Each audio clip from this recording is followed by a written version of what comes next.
So the earliest Africans, most of them coming straight from Africa, would have arrived in the 1760s.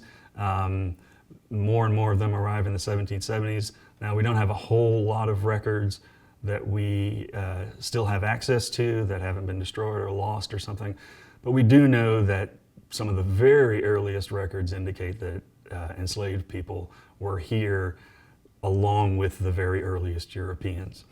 Over time, the institution of slavery began to grow in Louisiana, especially during the Spanish period. You see a large influx of forced immigrants coming to Louisiana, taken especially from what is called West Central Africa. Back then it would have been known as the Kingdom of Congo.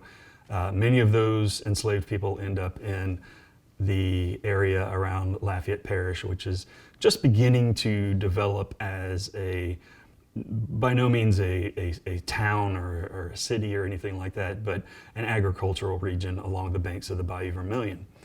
After the Louisiana Purchase, the American system of legalized enslavement begins to become much more prominent. There's this period where you have kind of the Spanish style of slavery with old Spanish laws, and then you have the American laws that have to be sort of blended together.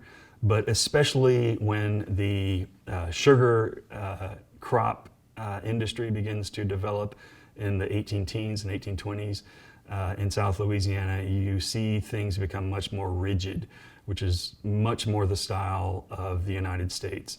And then as time goes by, in the first half of the 1800s, slave laws become much more rigid, to the point where by the 1850s, owners are not even allowed to free slaves if they choose, right?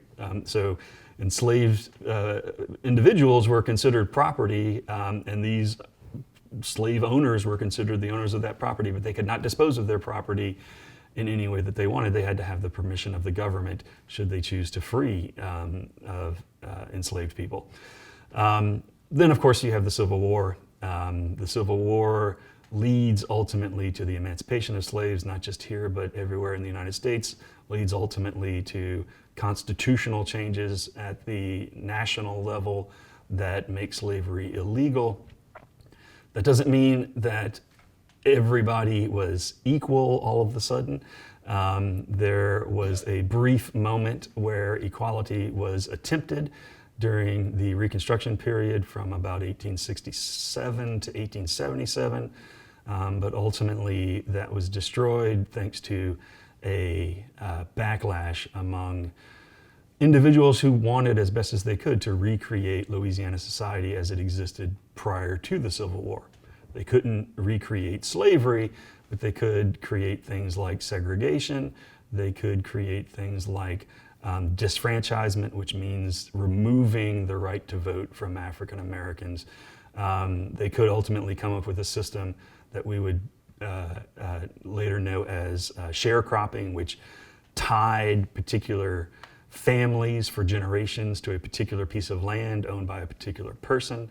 And so you don't necessarily end up with slavery once again, but you do end up with a very suppressed population of African Americans and Black Creoles in South Louisiana. By the 1900s, those things have come together, sharecropping and segregation and disfranchisement, to really create a society in South Louisiana wherein there is a clear group based on race at the top and a clear group based on race at the bottom.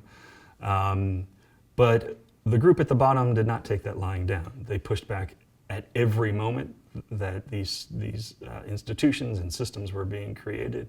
They were constantly pushing for things like better funding for schools. They were constantly pushing for regaining their rights to vote. And so ultimately you see, especially beginning in the 1950s, that places like Lafayette are part of this burgeoning civil rights movement, challenging segregation, challenging disfranchisement, challenging the sharecropping system. It takes a while, but ultimately those efforts come to fruition. It's not until the 1970s that you have the ostensible ending of segregation in the public school systems here, although the court cases continue on until the early 2000s. In the mid-1960s, thanks to some national laws, blacks in South Louisiana are able to regain their voting rights, those voting rights that their grandparents had once had, and that they had never had themselves. They were able to access those, especially beginning in 1966 and 1967. And then, of course, as Lafayette becomes more industrialized, especially with the oil economy after World War II, what was once a predominantly agricultural urban area, but also Parish, is now a place that is a hotspot for industry. And that, along with the mechanization of farming, ends a lot of sharecropping, opens up a lot of employment for African Americans who are leaving sharecropping, and creates a more urbanized and industrialized economy, but also kind of workforce. And so those things in many ways undermined the system of segregation and disfranchisement and economic suppression.